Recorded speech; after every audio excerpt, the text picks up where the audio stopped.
Bab 676 terkenal. Kota Sungai Putih. Sebelum popularitas Burial Heaven dapat mencapai puncaknya, para pemain White River City telah berpaling dari persekutuan, meninggalkannya dalam kedinginan. Zero Wing adalah satu-satunya yang ada di pikiran semua orang. Seperti yang diharapkan dari persekutuan nomor 1 di kota kita. Zero Wing telah mengklaim penjara Frost mode pertama dari Hell mode dengan sangat cepat. Petik 2. Betul. Aku mendengar itu, bahkan sampai sekarang, belum ada satu guild pun yang telah berhasil menyerbu 100 mode Hell tim-tim dungeon di seluruh game. Bahkan Super Guild itu tidak memiliki keberanian untuk menantang mereka. Namun, Zero Wing berani, dan mereka berhasil. Kekuatan-kekuatan utama Zero Wing jelas berada di puncak domain dewa. Itu benar-benar membuatmu bertanya-tanya bagaimana persekutuan berhasil menemukan begitu banyak ahli. Petik 2. Menemukan. Kamu punya ide yang salah. Teman aku adalah anggota pasukan utama Zero Wing, dan aku sangat akrab dengan kekuatannya. Ketika kami mulai memainkan domain dewa, dia bahkan sedikit lebih lemah dari aku. Namun, sejak ia bergabung dengan Zero Wing, kekuatannya telah meningkat pada tingkat di luar imajinasi. Pada titik ini, dia bahkan telah mencapai lantai 5 menara percobaan, menjadi salah satu dari sedikit pakar di kota Sungai Putih. Petik 2. Itu tidak mungkin kan? Apa yang tidak mungkin? Aku telah menyesali keputusan aku untuk bergabung dengan geng saat ini. Meskipun kami berdua adalah anggota inti dari masing-masing geng kami, aku hanya noob dibandingkan dengan temanku. Petik 2. Saat matahari mulai turun di bawah cakrawala, jumlah pemain yang berkeliaran di Blue Moon Bar meningkat. Ketika berbicara tentang Zero Wing, banyak yang tidak bisa membantu tetapi menghela nafas dengan penyesalan. Awalnya, Zero Wing hanyalah persekutuan kecil dan tidak signifikan. Namun, sekarang, bukan saja kota itu menjadi tuan kota Sungai Putih yang tidak dipertanyakan, tetapi juga menjadi titik fokus domain dewa. Banyak pemain guild berkubang dalam penyesalan mereka. Jika mereka hanya memilih untuk bergabung dengan Zero Wing, mereka akan menikmati status dan ketenaran yang luar biasa sekarang.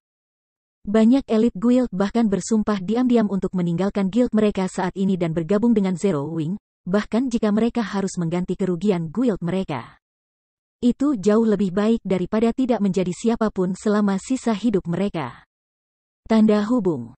Sementara itu, di Star Moon City, berita dari First Wing 00 dari 100 orang Hell mode tim dungeon menyebabkan sensasi besar menyapu kota. Perkembangan mendadak ini telah mengubah banyak pemain yang berniat untuk bergabung dengan Heaven's Burial, berpikir, memilih untuk bergabung dengan Zero Wing sebagai gantinya. Bagaimana Zero Wing bisa mengaturnya? Kami berbicara tentang Hell mode. Flame Blood benar-benar menolak untuk mempercayai berita itu. Meskipun guild mereka belum pernah menyelam ke dalam Hell mode dungeon 100 orang sebelumnya, mereka telah memperoleh banyak informasi dari Super Guild. Tidak hanya monster dungeon yang lebih kuat dalam hal atribut, tetapi bos final juga mampu menekan mental. Saat bertarung dengan bos final, pemain tidak bisa menampilkan kekuatan seperti biasanya. Bahkan tim ahli lantai 5 akan kehilangan sebanyak 2/3 dari kekuatan mereka. Oleh karena itu, berbagai super guild telah menyerah dalam merampas Hell mode, berfokus pada merampok dungeon beranggotakan 100 orang lainnya untuk mendapatkan reputasi guild sebagai gantinya. Namun, Zero Wing telah melakukannya. Terlebih lagi, pencapaian Zero Wing secara instan menghancurkan momentum yang diperoleh Burial Surga setelah banyak kesulitan.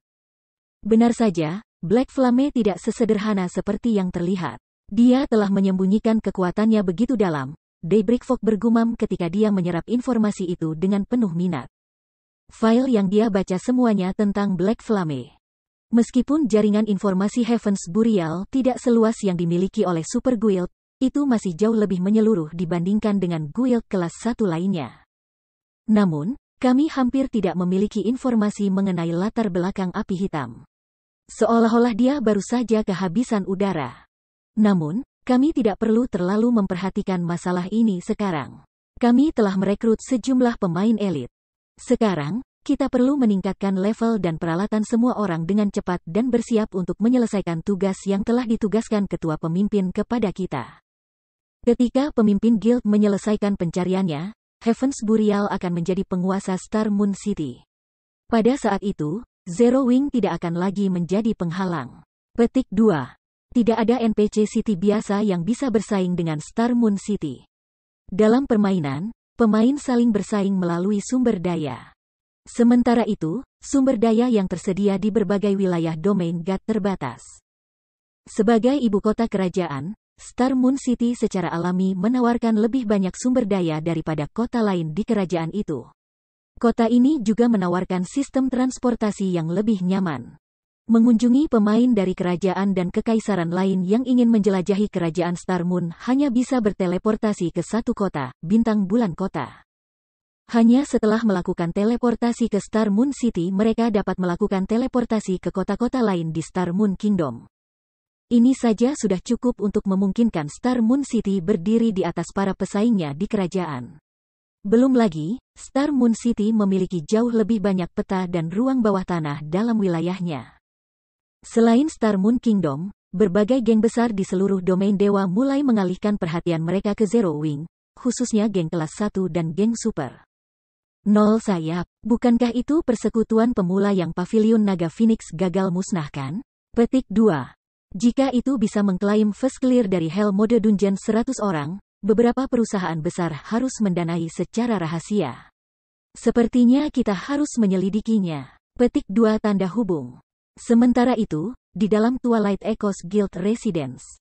Meskipun merupakan veteran guild tingkat pertama, Twilight Echo berada dalam kekacauan. Awalnya, mereka tidak terlalu peduli dengan Zero Wing. Lagi pula, itu hanyalah lelucon yang dibuat Aqua Rose. Namun sekarang, situasinya telah berubah. Zero Wing yang saat ini ditempati Aqua Rose telah mengklaim first clear dari 100 orang Hell Mode Team Dungeon. Bahkan Super Guild tidak memiliki pencapaian ini. Ini menunjukkan bahwa kekuatan Zero Wing luar biasa. Paling tidak, standar kekuatan utama persekutuan harus peringkat di puncak domain dewa. Namun, tak seorang pun di antara eselon atas Twilight Echo percaya bahwa Black Flame adalah yang bertanggung jawab atas tim yang begitu kuat. Lagi pula, di hadapan domain Tuhan, tidak ada seorang pun di dunia game virtual yang pernah mendengarnya. Satu-satunya kemungkinan adalah bahwa Aqua Rose bertanggung jawab atas pembuatan tim. Sudah kubilang bahwa Aqua Rose memiliki potensi yang sangat besar, namun kamu bersikeras untuk mengusirnya dari Twilight Echo. Jika Aqua Rose masih bersama kita, mengingat latar belakang persekutuan, kita akan menjadi persekutuan tingkat super berikutnya sekarang. Memberitahu aku kemudian. Apa yang harus kita lakukan sekarang? Seorang pria paruh baya dengan udara yang benar mendengus marah. Tetua True Martial, tidak perlu menjadi begitu gelisah. Kami tidak punya pilihan lain. Bagaimanapun, orang tuanya membuat keputusan. Itu tidak benar untuk mencampuri urusan keluarga mereka, seorang wanita yang hampir berusia 40-an diredakan. Namun, sekarang semua orang telah melihat kemampuan anak itu, aku percaya bahwa semua orang yang hadir mengerti apa artinya ini. Lelucon ini sudah berlangsung cukup lama. Sudah saatnya kita membawa anak itu kembali kepada kita. Petik 2. Pada pertemuan tetua Twilight Echo, Brilliant Wargoth sangat marah. Dia tidak pernah mengira Aqua Rose begitu mampu.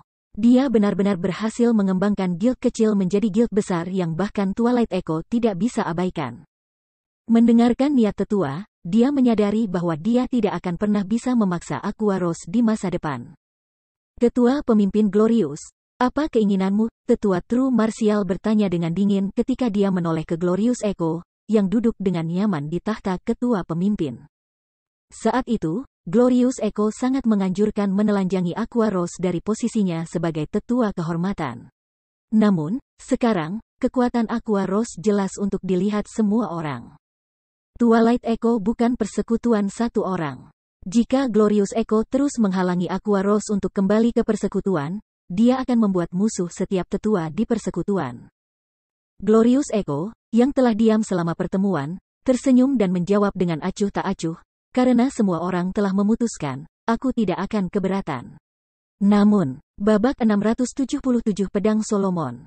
Di dalam penjara Frost, setelah Si Feng mengumumkan dimulainya pelelangan, kompetisi yang panas dimulai antara setiap anggota tim. Mereka bahkan bertarung dengan sengit atas kepingan set emas gelap, apalagi epic peringkat Divine Frost Armor. Tawaran terus meningkat sebesar 1.000 peningkatan GCP. Zero Wing GCP tidak murah. Setiap titik kira-kira setara dengan 30 tembaga. Dengan kata lain, 1.000 GCP bernilai sekitar 3 emas. Bagi sebagian besar pemain independen, 3 koin emas adalah harga yang sangat tinggi. Biasanya, para pemain ini hanya akan memiliki beberapa koin perak di saku mereka, mungkin 10 atau 20 perak jika mereka sedikit lebih kuat. Namun, di tangan anggota pasukan utama Zero Wing, jumlah uang itu praktis tidak ada. Setelah beberapa saat penawaran, harga untuk sabre 2 tangan tingkat 1, Napas Tempest, telah mencapai 50.000 GCP. Jika dikonversi menjadi koin, itu akan menjadi 150 emas. Namun, nilai sebenarnya dari senjata tier 1 adalah lebih dari 150 emas karena bisa bertahan sampai level 50. Itu hanya akan mulai kehilangan nilainya setelah pemain mencapai kelas tier 2 mereka. Sementara itu, di antara senjata berserkers saat ini, pedang bermata biru Rampan Blade bermata 2 adalah yang terkuat. Namun, itu sedikit lebih lemah dari Blade 1 Tempest tier. Oleh karena itu, berserkers mati-matian berjuang untuk saling mengalahkan. Beberapa bahkan berusaha meminjamkan GCP dari teman-teman mereka. Merajalela, kamu kalah besar kali ini.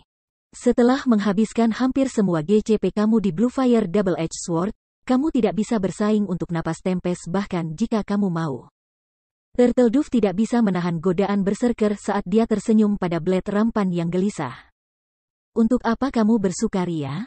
Jika bukan karena Big Brother Cola dan Bos Wumian memiliki tier 1 sets, pemimpin persekutuan tidak akan memberimu Divine Frost Armor. Rampan Blade memutar matanya ke arah Guardian Knight wanita. Meskipun efek dari peralatan set tier 1 yang lengkap sangat menakutkan, atribut pada Divine Frost Armor terlalu bagus. Itu hanya sedikit lebih rendah dari peralatan set tier 1. Dalam hal pertempuran, Divine Frost Armor mungkin bahkan lebih baik. Mengabaikan kata-kata Rampan Blade, Turtledove memeluk Divine Frost Armor ke dadanya, tersenyum gembira. Meskipun dia berhutang banyak pada poin kontribusi kepada guild setelah mendapatkan Frost Armor, dengan itu, dia bisa mendapatkan GCP lebih cepat dari sebelumnya. Selain itu, dengan Frost Armor, kekuatan tempurnya langsung naik ke level yang sama Cola dan Yewumian, menjadikannya salah satu dari 3 mat teratas di persekutuan. Sementara Turtledove dengan gembira merayakan hadiahnya, Shadow Sword menghabiskan 85.000 GCP untuk mendapatkan Napas Tempest. Minorwin, salah satu dari 5 iblis jenderal, membeli senjata tier 1, Wingchaser, untuk 92.000 GCP. Pedang bayangan dan angin kecil adalah pejuang inti Zero Wing. Meskipun mereka tidak sekuat Fire Dance dan Valet Cloud, mereka masih melewati lantai 5 menara percobaan, membuat mereka berdua ahli yang telah mencapai lantai 6. Sekarang mereka berdua memiliki senjata tier 1, kekuatan tempur mereka telah meningkat secara signifikan. Setelah pelelangan selesai, karena relatif terlambat di domain dewa, semua orang lockout untuk beristirahat.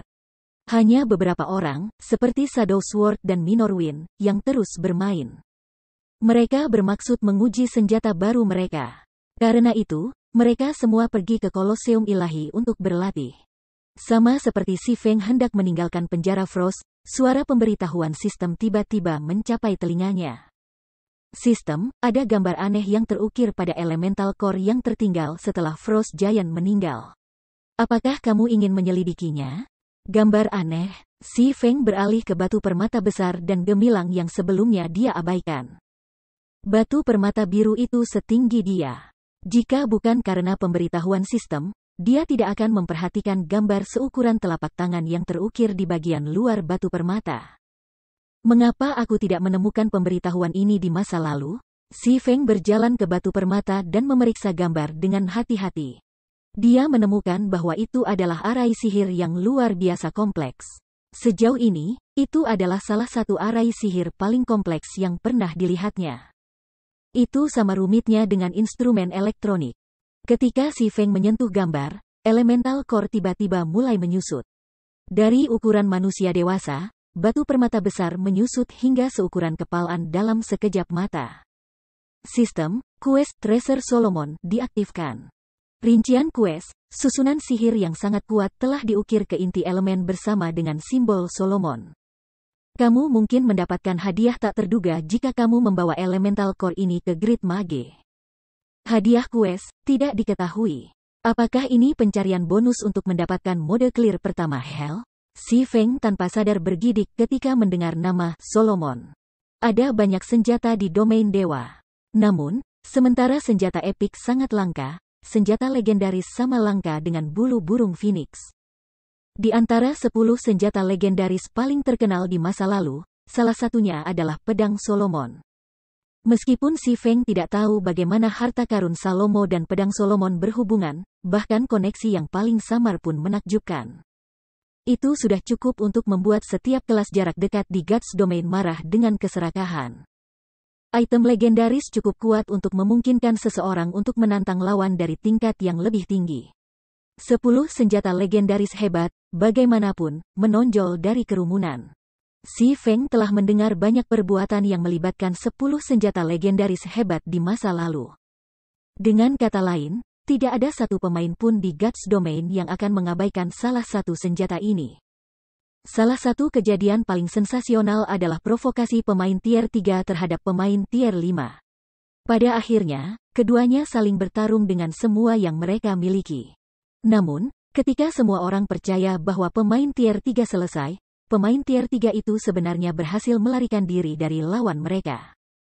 Dalam Guts Domain, perbedaan antara tier sangat besar. Seorang pemain tier 5 dapat membantai sekelompok pemain tier 3 dengan mudah. Oleh karena itu, bisa dibilang keajaiban bahwa pemain tier 3 berhasil melarikan diri. Insiden itu mengejutkan domain dewa karena orang itu telah melanggar salah satu aturan besi game. Setelah itu, pemain tier 3 itu mencapai tier 4, dan ketika dia bertemu dengan pemain tier 5 lagi, dia hanya butuh beberapa detik untuk menghabisi lawannya. Setelah kejadian itu, berbagai guild besar menyelidiki pemain misterius itu, berharap menemukan penyebab pergolakan tersebut. Pada akhirnya, mereka menemukan bahwa senjata pemain tier 3 adalah salah satu dari 10 senjata legendaris hebat. Setelah itu, orang itu kemudian menjadi pemain peringkat 6 dewa peringkat. Dia juga pernah menjadi anggota pesta teh Midnight yang terkenal, yang dikenal sebagai Mage God Gaia. Meskipun Gaia baru mulai memainkan domain dewa selama tahap tengah permainan, bakat dan keberuntungannya jauh melebihi orang biasa. Dia dengan cepat menjadi pemain peringkat 6 dewa peringkat, menjadi sakit kepala besar untuk Super Guild. Sekarang dia memiliki petunjuk yang mungkin bisa mengarah ke salah satu dari 10 senjata legendaris besar, bahkan si Feng terkejut tanpa alasan. Meskipun ia saat ini memiliki Abyssal Blade, pada akhirnya, senjata sihir hanyalah senjata sihir. Itu secara signifikan lebih rendah daripada senjata legendaris, belum lagi salah satu dari 10 senjata legendaris hebat. Barang seperti itu hampir merupakan mitos, bahkan di domain dewa. Si Feng dengan hati-hati menyimpan elemental core dan dengan tangan gemetar, mengeluarkan gulir kembali. Tenanglah, si Feng berkata berulang kali pada dirinya sendiri. Namun, dia tidak bisa menjaga pikirannya dari berkeliaran ke pedang Solomon. Aku harus bertemu dengan Weisman untuk saat ini. Meskipun ada cukup banyak penyihir besar tingkat 3 di kota Sungai Putih, hanya ada satu penyihir besar tingkat 4 Weisman. Si Feng tidak percaya bahwa penyihir besar biasa akan tahu banyak tentang Salomo. Hanya orang-orang tua yang telah hidup lebih dari 100 tahun yang akan memiliki informasi terperinci. Pemain biasa tidak memiliki kesempatan untuk mendapatkan audiensi dengan Weisman. Untungnya, si Feng adalah pangeran kota Sungai Putih. Dia adalah seorang bangsawan sejati. Bahkan Weisman tidak akan mengabaikannya begitu saja. Selanjutnya, keduanya akrab satu sama lain. Babak 678 Puncak Dunia. Saat langit gelap, lampu ajaib yang melapisi jalan-jalan di White River City menyala, menerangi seluruh kota dengan cerah. Cukup banyak pemain merchant memadati jalanan, membeli peralatan dan bahan. Pada saat ini, banyak pemain tempur kembali ke kota setelah seharian bekerja keras. Para pemain tempur ini biasanya menjual bahan-bahan yang tidak diinginkan mereka serta menghabiskan sebagian dari penghasilan hari itu pada beberapa makanan lezat dan alkohol. Saat ini, semua orang sudah beradaptasi dengan kehidupan baru mereka di dunia domain dewa. Para pemain di jalan-jalan White River City saat ini mengobrol dengan riang satu sama lain, topik hangat baik yang berkaitan dengan Zero Wing atau pegunungan Stone Claw yang saat ini populer. Setelah kembali ke kota, Si Feng mengembalikan penampilannya ke penampilan Ye Feng. Ketika dia berjalan melalui jalan-jalan kota, dia langsung menjadi pusat perhatian. Lihat, orang itu adalah anggota Zero Wing. Perlengkapannya terlihat luar biasa. Paling tidak dia harus menjadi anggota elit Zero Wing. Akan sangat bagus jika kita bisa membawanya. Petik 2. Zero Wing benar-benar luar biasa. Bahkan anggota acak dari guild adalah level 30 dan memiliki peralatan yang patut ditiru. Sayang sekali aku gagal melewati tes mereka hari ini. Aku pasti akan mencoba lagi dalam beberapa hari. Petik 2. Lambang bersayap 6 adalah sesuatu yang sangat akrab bagi para pemain kota Sungai Putih. Sayangnya, jumlah pemain yang bisa memakai lambang bersayap 6 ini cukup rendah. Dari waktu ke waktu, pemain wanita akan mengirim pandangan genit ke Si Feng, menyebabkan beberapa pemain pria memandangnya dengan jijik. TSK, apa bagusnya dia? Bukankah dia hanya seorang bajingan yang beruntung yang berjemur di pusat perhatian Zero Wing? Jika aku masuk ke Zero Wing, aku pasti akan memiliki prestasi yang jauh lebih baik daripada dia. Seorang pemanggil tingkat 25 mendengus dengan kecewa. Jika kamu memiliki kemampuan, kamu dapat mengikuti tes Zero Wing. Jika kamu berhasil menjadi anggota elit Zero Wing, aku akan mendatangi kamu juga. Seorang wanita berambut pendek yang cantik berkata kepada summoner pria, terkikik. Hanya saja, aku khawatir kamu tidak memiliki kemampuan itu. Kerumunan di dekat summoner laki-laki tertawa terbahak-bahak. Saat ini, Zero Wing sangat terkenal. Banyak sekali pemain yang mencoba bergabung dengan persekutuan. Banyak anggota elit dari guild lain juga telah ditarik dari guild mereka untuk dipindahkan ke Zero Wing. Tetapi meskipun begitu banyak pemain melamar ke Zero Wing, jumlah anggota persekutuan tidak bertambah banyak. Orang bisa membayangkan betapa sulitnya untuk memasuki persekutuan. Ujian masuk Zero Wing sangat ketat dan memiliki persyaratan yang sangat tinggi. Persekutuan selalu mengutamakan kualitas sebelum kuantitas. Namun, siapapun yang lulus tes hanya akan menjadi anggota persekutuan biasa. Mereka yang ingin menjadi anggota elit harus mengumpulkan sejumlah GCP tertentu untuk memenuhi syarat untuk ujian elit untuk menjadi anggota elit. Singkatnya, persyaratan Zero Wing jauh lebih ketat daripada persekutuan lainnya. Karenanya, sangat sulit untuk menjadi anggota elit Zero Wing. Siapapun yang berhasil menjadi anggota elit Zero Wing sudah menjadi ahli di mata pemain biasa. Si Feng hanya tersenyum pada gosip kerumunan. Sambil menggelengkan kepalanya, dia mengenakan jubah hitam dan dengan cepat menuju balai kota. Seorang resepsionis wanita mengenakan pakaian kantor yang rapi mendatangi Si Feng dan bertanya, "Selamat siang, Tuan. Bagaimana aku bisa melayani kamu hari ini?" Petik 2. Aku ingin bertemu dengan Lord Weisman. Si Feng menunjukkan kaun emblemnya. Lord Kaun, tolong ikuti aku. Setelah melihat kaun emblem, resepsionis segera membawa Si Feng ke tempat suci di dalam gedung. Setelah menunggu beberapa menit, Si Feng kemudian ditunjukkan ke kantor Weisman. Anak muda, apa yang membawamu ke pria tua ini hari ini? Weisman bertanya dengan hangat sambil mengelus jenggot putihnya. Lord Weisman, tolong lihat ini. Si Feng mengambil elemental core dari tasnya. Begitu Si Feng mengeluarkan elemental core, Weisman menyipitkan matanya, ekspresi serius muncul di wajahnya. Anak muda, kamu benar-benar sesuatu. Weisman merasa sedikit terkejut ketika dia dengan hati-hati memeriksa elemental core. Berbicara secara logis, benda ini seharusnya tidak ada di dunia ini lagi, namun kamu benar-benar berhasil mendapatkannya. Keberuntungan kamu sungguh luar biasa. Tidak heran jika gadis kecil Sarlin mengatakan bahwa kamu memiliki keberuntungan yang menantang surga. Petik 2. Lord Weisman, apakah kamu tahu benda ini? Si Feng bertanya dengan tergesa-gesa. Menilai dari reaksi Weisman, dia bisa mengatakan bahwa ada lebih banyak hal pada item ini daripada yang terlihat. Setelah memeriksa arai sihir yang terukir pada elemental core, Weisman hanya bisa menggelengkan kepalanya dan berkata, masih terlalu dini bagi kamu untuk bersentuhan dengan benda ini. Jika kamu ingin menantang ini, aku menyarankan kamu untuk melakukannya hanya setelah kamu menjadi lebih kuat.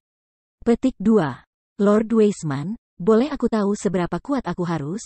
Tanya Si Feng. Reach tier 3. Weisman segera memberi Si Feng jawaban yang pasti. Tingkat 3, Si Feng tidak bisa menahan keterkejutannya. Apakah benar-benar mustahil bagiku sekarang? Meskipun dia tahu bahwa pencarian itu tidak akan sederhana, dia tidak berpikir bahwa kesulitannya akan sangat berlebihan. Dia masih jauh dari mendapatkan kelas tier 2, belum lagi kelas level 100 tier 3. Di masa lalu, bahkan setelah 1 dekade berlalu, pemain tier 3 masih dianggap ahli tiada taraf karena mayoritas populasi pemain gagal mencapai kelas tier 3 mereka sama sekali. Agar Solomon's Treasure menjadi sebuah pencarian yang mengharuskannya memiliki kelas tier 3 untuk menyelesaikannya, kesulitannya hanya konyol. Namun, wahyu ini juga semakin meyakinkan Si Feng bahwa harta karun Salomo mungkin terkait dengan pedang Salomo. Ini tidak sepenuhnya mustahil. Masalahnya adalah, dengan kekuatan kamu saat ini, kamu tidak akan dapat mencapai tempat itu. Weisman tertawa. Tidak akan bisa mencapai? Si Feng menyadari. Dia tidak kekurangan kekuatan untuk menyelesaikan pencarian tetapi hanya kekuatan untuk tiba di lokasi pencarian. Lord Weisman, bisakah kamu memberitahuku di mana tempat itu? The top of the world, Gunung Sogar. Weisman tidak mencoba menahan jawaban dari Si Feng. Sebaliknya, dia dengan tulus menjelaskan, arai magis yang diukir pada inti elemen ini tidak hanya peta tetapi juga kunci. Sementara itu, lokasi yang ditunjukkan dalam peta adalah Gunung Sogar. Menyisihkan seberapa jauh tempat itu dari kerajaan bintang bulan, dalam perjalanan ke sana, kamu harus melewati tempat-tempat dengan monster yang kuat. Memiliki kelas tier 3 sudah minimum. Jika kamu ingin tiba dengan selamat di Gunung Sogar, setidaknya kamu harus mencapai standar aku. Karenanya, kamu sebaiknya menyerah pada tempat itu untuk saat ini. Tidak akan terlalu terlambat untuk pergi ke sana setelah kekuatan kamu mencapai tingkat yang memadai. Kamu masih muda. Apa yang kamu miliki adalah waktu. Petik 2. The top of the world. Si Feng tersenyum. Si Feng tahu tempat ini. Meskipun ia belum pernah secara pribadi ke Gunung Sogar sebelumnya, ketenarannya sebagai puncak dunia kemungkinan besar dikenal di seluruh domain dewa.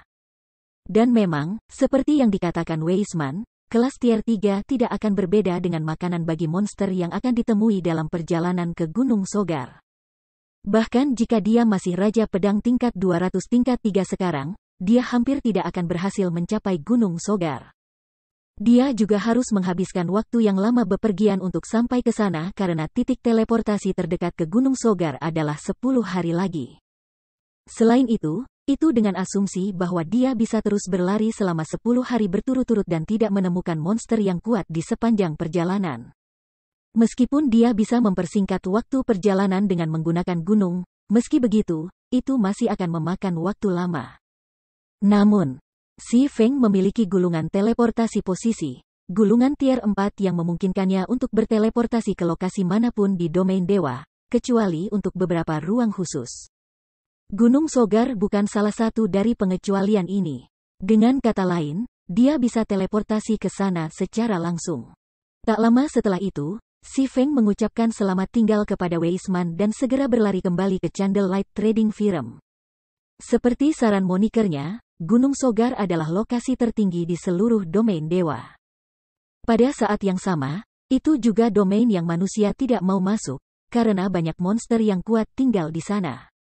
Bahkan kekaisaran manusia tidak berdaya melawan monster di sana. Di masa lalu, ada banyak pemain yang mencoba menantang tempat itu. Meskipun Si Feng bisa menuju ke Gunung Sogar sekarang, dia masih perlu melakukan banyak persiapan.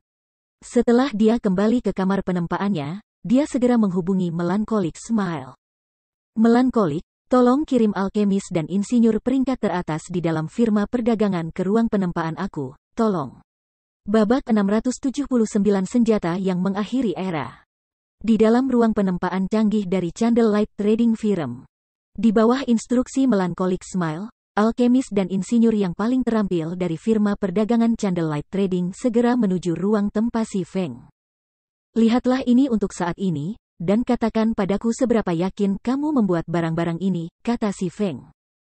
Dia kemudian melewati dua desain terpisah ke Nine Coast Alchemist dan Engineer Ocean Smile.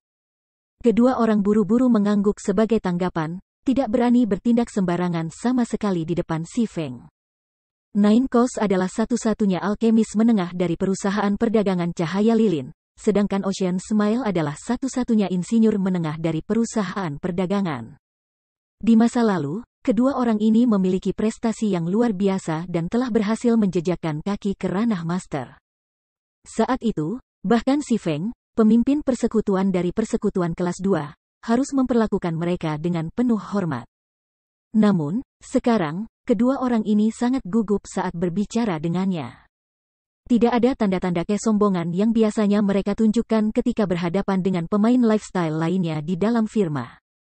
Mereka seperti dua anak kucing kecil yang taat ketika mereka dengan sungguh-sungguh mempelajari desain yang diberikan Feng Feng kepada mereka. Namun, reaksi mereka ini tidak terhindarkan. Api hitam terlalu unggul. Di seluruh Star Moon Kingdom, tidak ada satu orang pun yang tidak tahu tentang Black Flame. Dia adalah karakter hebat yang berdiri di puncak kerajaan bintang bulan. Tetapi pada saat ini, karakter hebat seperti itu benar-benar berdiri tepat di depan mereka dan meminta mereka berdua untuk melakukan tugas untuknya. Bagaimana mungkin mereka tidak bingung? Setelah keduanya dengan gugup mempelajari desain, kejutan muncul di mata mereka. Desain yang Si Feng berikan kepada mereka terlalu menakutkan. Ketua pemimpin, dengan betapa rumitnya susunan alkimia ini, bahkan aku hanya memiliki kepastian sekitar 10% untuk memproduksinya. Jika aku bisa maju ke alkemis tingkat lanjut, aku mungkin bisa menaikkan tingkat keberhasilan menjadi 20%. 9 pantai berkata dengan cemas. Bagaimana denganmu? Si Feng berbalik untuk melihat insinyur, Ocean Smile. Ocean Smile tergagap, F5%.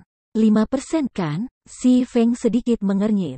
Ketika Ocean Smile melihat reaksi seperti itu dari Si Feng, dia hampir pingsan di tempat. Setelah merenungkan beberapa, Si Feng masih mengertakkan gigi dan berkata, baiklah, kalau begitu. Mulai sekarang, aku akan mengizinkan kamu berdua untuk menggunakan kamar penempaan khusus terus-menerus, jadi fokuskan semua perhatian kamu pada pembuatan barang-barang ini. Petik 2.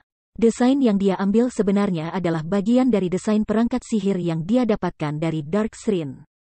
Sebagai senjata yang mengakhiri era iblis dan dewa, kesulitan membuatnya sangat luar biasa. Biasanya, bahkan karakter tingkat master memiliki tingkat keberhasilan yang rendah dalam membuat komponen perangkat ajaib, apalagi individu yang bukan master. Sementara itu, dia bertanggung jawab untuk memproduksi komponen inti perangkat ajaib. Namun, dengan standarnya saat ini sebagai penengah menengah, pembuatannya masih di luar kemampuannya. Aku perlu meningkatkan kemahiran aku. Si Feng tidak bisa menahan nafas ketika dia melihat desain yang terdiri lebih dari 20 halaman. Tentu saja, perangkat ajaib tidak mudah untuk diproduksi. Namun, tanpa perangkat ajaib, dia tidak berani melakukan perjalanan ke Top of the World. Area luar pegunungan Stone Cloud. Di lembah berhutan yang dikelilingi oleh pegunungan, cahaya dari mantra, percikan, dan batu cahaya terlihat di sekitarnya. Sejak kota hutan batu dibuka untuk umum, pegunungan Stone Cloud telah menjadi tempat perburuan tim ahli. Bahkan di tengah malam, jumlah tim yang bergairah di dungeon regional tidak berkurang sedikit pun. Berbagai tim menggiling untuk kristal sihir dan peralatan hari demi hari. Magic Crystal adalah mata uang standar yang digunakan di Divine Colosseum.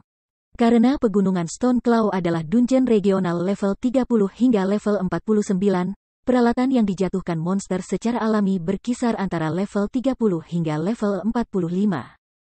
Selain itu, kualitas peralatan yang dijatuhkan di pegunungan Stone Cloud hanya sedikit lebih rendah daripada yang dijatuhkan di ruang bawah tanah tim skala besar. Hanya saja, jumlah peralatan yang dijatuhkan bos di dalam pegunungan Stone Cloud setiap kali sangat kecil. Sekarang Zero Wing telah mengklaim ketenaran untuk membersihkan level 30, 100 orang Hell mode tim dungeon, tidak ada lagi poin di guild yang bersaing dalam clears pertama dari level 30 lainnya. Tim Dungeons 100 orang. Mengalihkan perhatian mereka untuk bersaing di tim bawah tanah tim yang berada di atas level 30 lebih menguntungkan. Lagi pula, mencapai level 30 hanyalah tonggak kecil bagi para pemain, dan Zero Wing hanya memperoleh sedikit keuntungan dari pencapaian ini. Masih ada tonggak sejarah di level 40 dan level 50. Ratusan level menunggu mereka. Persaingan atas level 30 tim dengan skala besar hanyalah awal. Sementara itu, Pegunungan Stone Claw adalah lokasi terbaik untuk pelatihan dan persiapan untuk bersaing untuk clears pertama di ruang bawah tanah tim berskala besar di masa depan. Tidak hanya mereka bisa naik level dengan cepat di tempat ini, tetapi mereka juga bisa mendapatkan jumlah yang cukup besar dari kristal sihir. Yang paling penting, mereka bisa mendapatkan banyak peralatan tingkat tinggi di sini dalam waktu singkat. Mengesampingkan fakta bahwa tim Dungeons di dunia luar memiliki waktu cooldown yang sangat membatasi volume produksi peralatan tingkat atas. Pemain juga mengambil waktu untuk menyesuaikan ketika beralih dari satu tim dungeon ke yang lain. Pemain akan menghabiskan banyak waktu ketika melewati transisi ini. Namun, ruang bawah tanah regional berbeda. Ini tidak punya waktu cooldown untuk masuk. Selama seseorang memiliki kekuatan yang cukup, mereka bisa datang ke sini untuk menggiling untuk peralatan level 30 atau di atas setiap saat. Itu sangat efisien. Guild bisa membangun keuntungan besar untuk merampok 50 orang dan 100 orang tim Dungeons di masa depan. Justru karena alasan ini, berbagai guild besar dengan panik mengirim anggotanya ke Pegunungan Stone Claw. Bos, Tuhan ini menjatuhkan sesuatu. Star Alliance Assassin yang bertanggung jawab untuk mengambil barang jarahan berkata dengan penuh semangat. Sementara itu, Tuhan yang berbaring di samping assassin ini adalah level 35 orc setengah lebih dari 3 meter. Tersebar di sekitar half orc ini banyak mayat elite half orc dan special elite half orc, jumlah total mereka melebihi 100. Ketika Red Feather, yang sedang beristirahat di bawah pohon besar, mendengar kata-kata assassin, kegembiraan muncul di wajahnya. Bawa ke sini dan biarkan aku melihatnya, kata Red Feather buru-buru. Meskipun Pegunungan Stone Claw akan menjatuhkan banyak peralatan level 30 dan di atas, sebagian besar adalah peralatan umum level 30. Bos, ini adalah busur tingkat 35 Fine Gold. The Assassin menyerahkan senjata kepada Red Feather dengan penuh semangat. Ini haluan yang sangat bagus. Ini sedikit lebih baik daripada busur 30 Dark Gold level 30. Willow beruntung kali ini. Selama dia mencapai level 35, dia bisa segera mengganti senjatanya yang sekarang, Red Feather berkata dengan iri setelah menilai atribut dari busur besar itu. Dia dan timnya telah bekerja keras di Pegunungan Stone Claw untuk beberapa waktu sekarang. Namun, jarahan bos yang mereka bunuh jauh dari ideal. Mayoritas bos hanya menjatuhkan senjata dan peralatan rahasia perak dan emas murni. Sangat jarang mereka menjatuhkan senjata dan peralatan Fine Gold level 35. Namun, kami membuang banyak waktu untuk pertempuran ini. Jika bukan karena sebagian besar senjata tim kami adalah peringkat Fine Gold, bertarung dengan monster-monster ini bahkan mungkin berbahaya. Red Feather masih merasa agak takut ketika dia berpikir kembali ke pertempuran tadi. Monster-monster dari Pegunungan Stone Claw umumnya lebih kuat dari monster yang ditemukan di luar. Kepala suku hanya sedikit lebih lemah dari para penguasa dunia luar.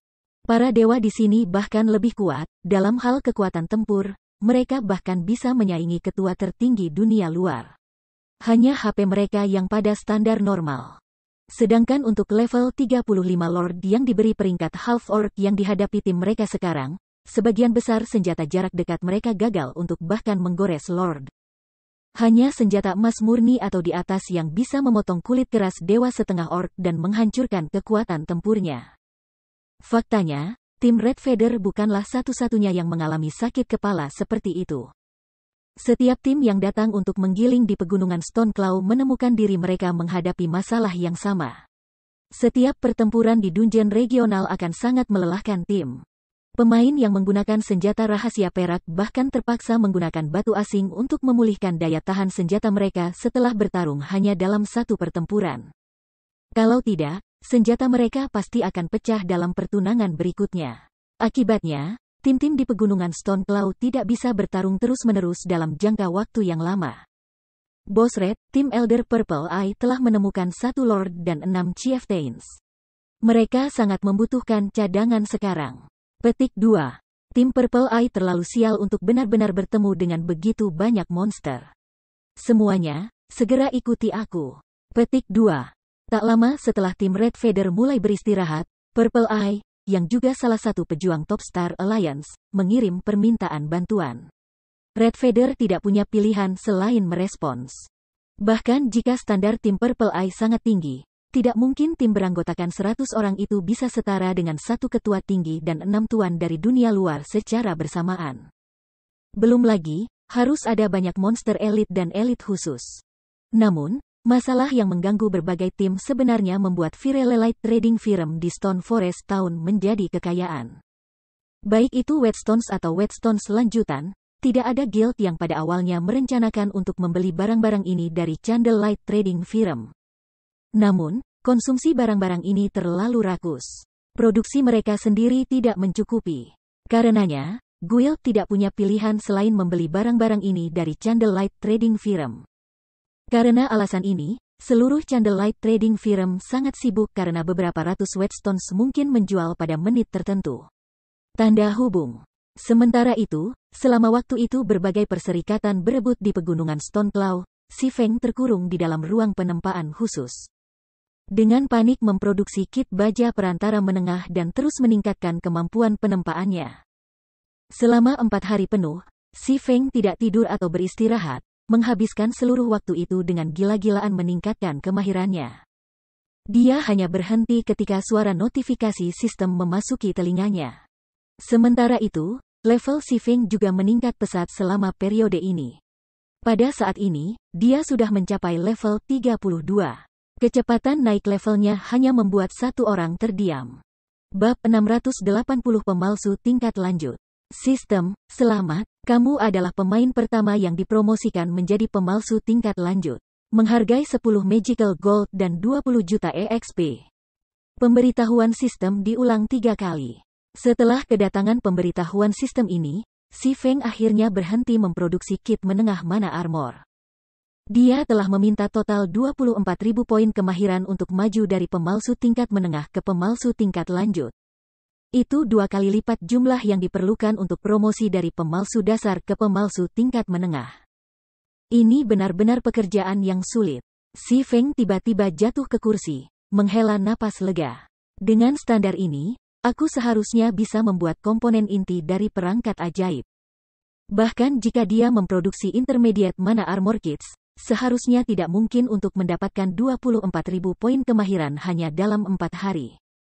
Namun, dia memiliki talent forging genius, yang diimpikan oleh setiap pemalsu. Dengan setiap penempaan yang berhasil, ia memiliki kesempatan tetap untuk menerima 2 poin kemahiran tambahan, setara dengan berhasil memproduksi 1 item tingkat tinggi lagi. Keberuntungan dari hati Icarus juga membantu meningkatkan peluangnya untuk memicu efek forging genius. Hanya dengan kombinasi semua efek ini ia berhasil menjadi pemalsu tingkat lanjut. Namun demikian, tingkat keberhasilannya dalam memproduksi komponen inti perangkat ajaib masih akan sangat rendah, meskipun ia sekarang adalah pemalsu tingkat lanjut paling banyak sekitar 10%. Namun, jika ia menjadi Master Forger, tingkat keberhasilannya bisa mencapai 30%. Namun, waktu tidak menunggu siapapun. Selain itu, bahkan jika Si Feng memiliki buku penempaan, lambang Blacksteel, dan bakat penempaan, memajukan dari penempa tingkat lanjut ke penempa utama masih akan sangat sulit. Promosi itu bukan lagi masalah kemahiran atau tingkat keberhasilan. Salah satu syarat bagi pemain untuk menjadi Master Forger adalah penciptaan senjata dan peralatan mereka sendiri tanpa mengandalkan desain tempa yang tersedia. Melakukannya tidak akan memakan waktu berhari-hari, melainkan berbulan-bulan atau bertahun-tahun. Oleh karena itu, bahkan setelah 1 dekade berlalu, sangat sedikit pemain yang berhasil mencapai level master. Mengesampingkan fakta bahwa Si Feng perlu naik ke kelas tier 2 dalam waktu singkat, hanya ujian untuk kelas tier 2 sudah cukup menantang. Ujian untuk salah satu dari 10 warisan besar Sein hanya bisa lebih dari itu. Jika dia ingin menghapus tes dengan cepat, secara alami lebih baik baginya untuk menjadi lebih kuat. Harta karun Solomon mungkin memungkinkannya untuk meningkatkan kekuatannya lebih jauh. Tak perlu dikatakan, dia harus menyelesaikan pencarian sesegera mungkin. Selama 4 hari ini, banyak hal juga terjadi di domain dewa yang luas. Masalah yang paling populer adalah aktivasi Battlefield ilahi di Divine Colosseum. Divine Battlefield adalah tempat bagi para pemain untuk berperang satu sama lain. Pemain bisa mendapatkan poin karena membunuh pemain lain di Divine Battlefield, yang kemudian bisa mereka gunakan untuk menukar hadiah. Berbagai pilihan hadiah tersedia, meskipun hadiah yang paling menarik adalah senjata dan peralatan. Pemain hadiah terbaik yang bisa ditukar adalah Dark Gold Set Equipment. Namun, jumlah poin yang diperlukan untuk melakukannya sangat besar. Terlebih lagi, senjata dan peralatan yang diterima tidak dapat diperdagangkan dan hanya dapat digunakan oleh orang yang menukar mereka. Oleh karena itu, bahkan jika barang jatuh pada kematian pemiliknya, orang lain tidak dapat memanfaatkan barang tersebut, meskipun mereka dapat menjualnya ke NPC dengan harga yang suram. Untuk menukar Dark Gold Set Equipment, pemain pertama-tama diminta untuk mencapai medan perang peringkat tertinggi. Medan perang ilahi dibagi menjadi beberapa peringkat: medan perang tentara, medan perang jenderal, medan perang marsal, medan perang raja, dan medan perang pahlawan. Dengan masing-masing peringkat berikutnya memiliki persyaratan masuk yang semakin tinggi. Hanya setelah mencapai medan perang pahlawan, pemain dapat mengumpulkan poin untuk ditukar dengan peralatan set emas gelap. Namun, ini juga cara yang baik bagi para ahli untuk meningkatkan peralatan mereka. Lagi pula, bahkan guild pun kesulitan mendapatkan senjata dan peralatan emas gelap. Karenanya, hasrat setiap orang untuk medan perang ilahi semakin dalam. Ketika Fire Dance dan timnya berpartisipasi dalam Divine Battlefield, mereka kadang-kadang akan dibantai juga. Para pemain yang mengunjungi Divine Battlefield tidak datang hanya dari satu kerajaan atau kerajaan. Sebagai gantinya, seluruh domain dewa membagikan satu medan perang suci. Melawan ahli mengerikan atau pengepungan 3 atau 4 ahli tingkat atas, bahkan Fire Dance dan anggota inti Zero Wing lainnya hanya bisa menerima nasib. Pengalaman ini juga membuat dia dan yang lainnya menyadari bahwa, tidak peduli sekuat apa mereka, selalu ada seseorang yang lebih kuat daripada mereka. Bahkan jika mereka peringkat di atas kerajaan kecil yang lemah seperti kerajaan bintang bulan, mereka masih makhluk yang tidak signifikan di dunia domain dewa yang luas. Sementara itu, situasi di pegunungan Stoneclaw juga memanas. Banyak tim sudah mulai membersihkan monster yang berkeliaran di antara area luar dan dalam dungeon, dan sebagai hasilnya meningkatkan peralatan mereka dengan sangat cepat. Zero Wing juga mengirimkan sejumlah besar anggota ke dungeon regional untuk menggiling dan naik level. Untuk sementara waktu, persaingan di dalam pegunungan Stoneclaw meningkat dengan cepat, dan cukup sering, perselisihan dan perkelahian terjadi di antara para pemain di dungeon. Dengan berlalunya waktu dan perbaikan sistem yang terus-menerus, lebih banyak ahli akan muncul di domain dewa. Oleh karena itu, Si Feng sedang terburu-buru untuk meningkatkan dirinya lebih jauh. Pemimpin persekutuan, ini barang-barang yang kamu minta. Alkemis Nine Cos menumpuk tumpukan komponen di atas platform batu. Dengan penuh rasa hormat, dia berkata, ini semua komponen yang telah kami buat selama beberapa hari terakhir ini. Ada 70 set di sini. Petik 2. Setelah berjuang selama 4 hari, ia dan Ocean Smile hanya berhasil memproduksi 70 set komponen. Meskipun menerima jumlah materi yang tak ada habisnya, tingkat keberhasilan mereka jauh lebih rendah dari perkiraan awal mereka. Mereka telah menghabiskan 1000 gold penuh untuk memproduksi hanya 70 set komponen. Jika dikonversi menjadi kredit, jumlah koin itu akan bernilai beberapa juta. Pada titik ini, mereka hanya berharap bisa merangkak ke dalam lubang dan mati. Lagi pula, bahan yang dibutuhkan untuk memproduksi masing-masing komponen harganya sekitar 30 perak. Dengan lebih dari 1000 emas, mereka dapat memproduksi lebih dari 3000 komponen individu. Namun, keduanya digabungkan hanya berhasil mencapai 140. Tingkat keberhasilan mereka bahkan tidak mencapai 5%. Oke, kamu bisa kembali dan terus membuat komponen. Si Feng mengangguk. Dia tidak terkejut sama sekali dengan tingkat keberhasilan yang luar biasa ini. Semua hal dipertimbangkan, itu adalah komponen yang diperlukan untuk membuat perangkat ajaib. Kegagalan mereka untuk mencapai tingkat kesuksesan 5% sepenuhnya dalam harapannya. Setelah 9 pantai pergi, Si Feng menyortir suasana hatinya dan mulai memproduksi komponen inti dari perangkat ajaib. Komponen inti hanya membutuhkan beberapa bahan. Namun, mereka semua bahan langka. Bahkan setelah upaya gabungan persekutuan serta pembelian melalui koneksi Gentle Snow, ia berhasil mengumpulkan hanya 100 set bahan. Biaya satu set kira-kira 10 emas, jadi 100 set berharga sekitar 1000 emas. Sementara itu, tingkat keberhasilan Si Feng hanya sekitar 10%. Bahkan Star Alliance dan Ouroboros tidak akan mau mengambil risiko seperti itu. Untungnya, aku mendapatkan cukup banyak uang melalui Stone Forest Town dan Candlelight Trading Firm. Jika tidak, bahkan aku tidak akan berani mengambil risiko ini, Si Feng bergumam, tersenyum pahit saat dia melihat materi di tangannya. Komponen inti yang akan dia hasilkan adalah benda berbentuk bola. Hanya memperbaiki logam yang dibutuhkan sudah merupakan tugas yang sulit. Namun, dengan mengandalkan Ice Blue Devil Flame, logam yang disempurnakannya memiliki warna yang relatif baik. Apa yang terjadi selanjutnya adalah mencetak logam ke bentuk yang diinginkan. Jika dia pergi bahkan dengan 1 mm, maka produk akhirnya akan berakhir sebagai kegagalan. Adapun langkah terakhir, ia harus mengukir rune ke bola logam. Waktu berlalu dengan cepat. Si Feng menjalani 70 upaya sekaligus. Pada akhirnya, hanya 3 dari 70 upaya yang berhasil. Kesulitan menghasilkan komponen inti jauh lebih tinggi dari ekspektasi awalnya. Aku umumnya sudah terbiasa dengan prosesnya. Aku harus mulai menggunakan Magical Gold sekarang. Si Feng mempertimbangkan materi yang dia tinggalkan, merasa bahwa dia sudah memiliki latihan yang cukup. Magical Gold yang dihargai oleh sistem adalah bahan yang sangat langka. Tidak hanya itu bisa meningkatkan tingkat keberhasilan penempaannya, tetapi juga bisa mengembangkan item pada kesempatan tetap. Nilai pasarnya tidak kurang dari 100 emas per potong. Awalnya, Si Feng telah mengambil 50 percobaan untuk menghasilkan satu komponen inti. Namun, setelah itu, ia berhasil 2 kali berhasil dari 20. Tanpa diragukan lagi, tingkat keberhasilannya telah meningkat secara signifikan, yang semuanya karena eksperimen terus-menerus menggunakan perangkat simulasi. Jika dia tidak memiliki perangkat simulasi ruang penempaan khusus, dia kemungkinan besar akan gagal semua 70 upaya.